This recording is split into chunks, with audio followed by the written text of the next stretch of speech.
සුබ දවසක් හැමෝටම. අද මම කතා කරන්නේ කාඩ් එක පොප් මොඩල් එක ක්‍රියේට් කරගන්නේ කොහොමද කියලා.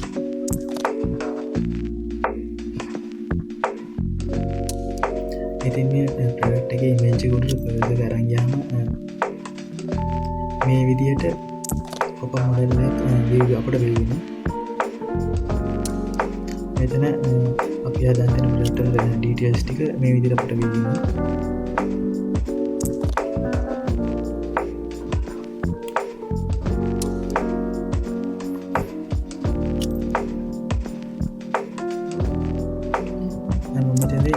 ප්‍රොඩක්ට් එක ඩිස්ක්‍රිප්ෂන් එක තමයි මම දැන් දාන්න තියෙන්නේ.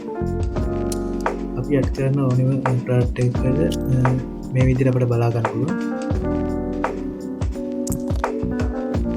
අපි ඉමේජ් එකෙන් කර්සර් කරගත්තාම අපිට ප්‍රොඩක්ට් ඩීටේල්ස් එක view වෙන්නේ. අපි බලමු මේ පොප් මොඩල් එක කොහොමද බෑකින් ෆෝල්ඩර් එක ක්‍රියේට් කරන්න තියෙන්නේ.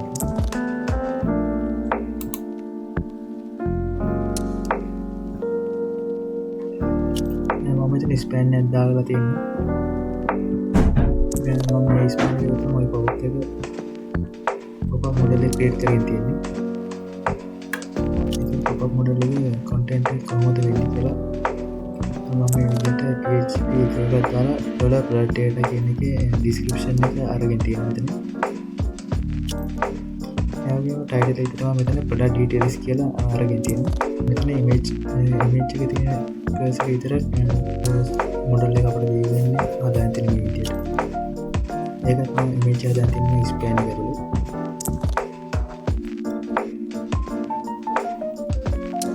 ඒක තමයි ඉමේජ් එක අපි කර්සර් කරන් ගියම අපිට view වෙන්නේ.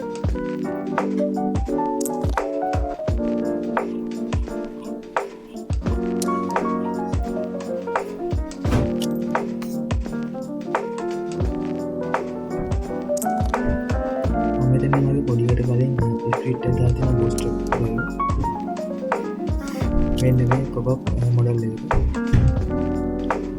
මේ පොප් මොඩල් එකට ඕන කරනවා.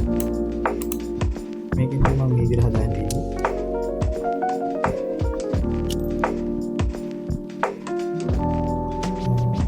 අද වීඩියෝ එක හදාගන්න තියෙන අපිට එච්චර. තවත් වීඩියෝ එකක්